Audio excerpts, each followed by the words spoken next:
جس طرح آنکھ دنیا کی ہر چیز دیکھتی ہے، مگر جب آنکھ میں کچھ چلا جائے تو اسے نہیں دیکھ پاتی، بالکل اسی ہی طرح انسان دوسرے کے عیب تو دیکھتا ہے پر اسے اپنے عیب نظر نہیں آتے۔ جو لوگ آپ کو تکلیف پہنچاتے ہیں وہ ایک ریگ مار کی طرح ہوتے ہیں، جن کی رگڑ سے آپ کا زنگ ہی اترتا ہے اور آپ پہلے سے مضبوط ہوتے ہیں۔ آپ میں چمک آتی ہے، جبکہ ریگ مار تو گھس گھس کے ختم ہو جاتا ہے۔ اگر کوئی آپ کو اگنور کرے تو آپ اسے یاد رکھیں اور دوبارہ کبھی زحمت نہ دیں۔ عزت کسی کا ساتھ پانے یا توجہ چاہنے سے زیادہ اہم ہوتی ہے۔ اگر ایک انسان آپ کو 2 بار ایک ہی سبق سکھائے تو غلطی اس کی نہیں آپ کی ہے جناب۔ اکیلے رہنا بہتر ہے بجائے ان لوگوں کے ساتھ رہنے سے جو آپ کو دکھ دیتے ہیں، تکلیف پہنچاتے ہیں۔ اب اس کے لیے بھی کیا رونا جو کسی اور کے ساتھ ہنس رہا ہو۔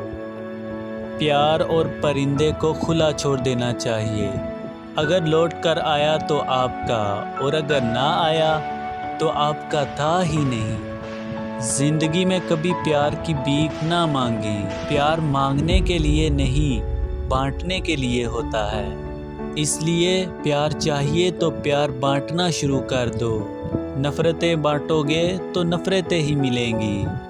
رشتے کبھی بھی اپنی موت نہیں مرتے، ان کو مارا جاتا ہے انا کے ذریعے، بے روحی کے ذریعے، کڑواہٹ کے ذریعے۔ وفا اور دعا نظر نہیں آتے، لیکن یہ زندگی میں ایسی تبدیلیاں لاتی ہیں جو سب کو نظر آتی ہیں۔ کوئی بھی چیز مستقل نہیں ہوتی، اس لیے اپنے آپ کو زیادہ نہ تھکائیں۔ حالات چاہے کتنے بھی مشکل کیوں نہ ہوں، وہ بدل ہی جائیں گے۔ آج اگر برا ہے تو کل اچھا بھی آئے گا، یہ وقت ہی تو ہے، یہ رک تھوڑی جائے گا۔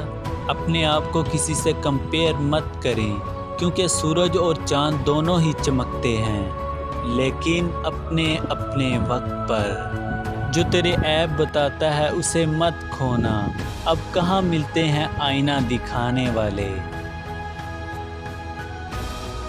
دوستو، اچھا انسان وہ ہے جو کسی کا دیا ہوا دکھ تو بھلا دے، پر کسی کی دی ہوئی محبت کبھی نہ بھلائے۔ اور زندگی میں ہر دن کچھ نیا سیکھو، نیا سوچو، نیا کرو، خوب دل لگا کے محنت کرو، کامیابی آپ کے قدم چومے گی۔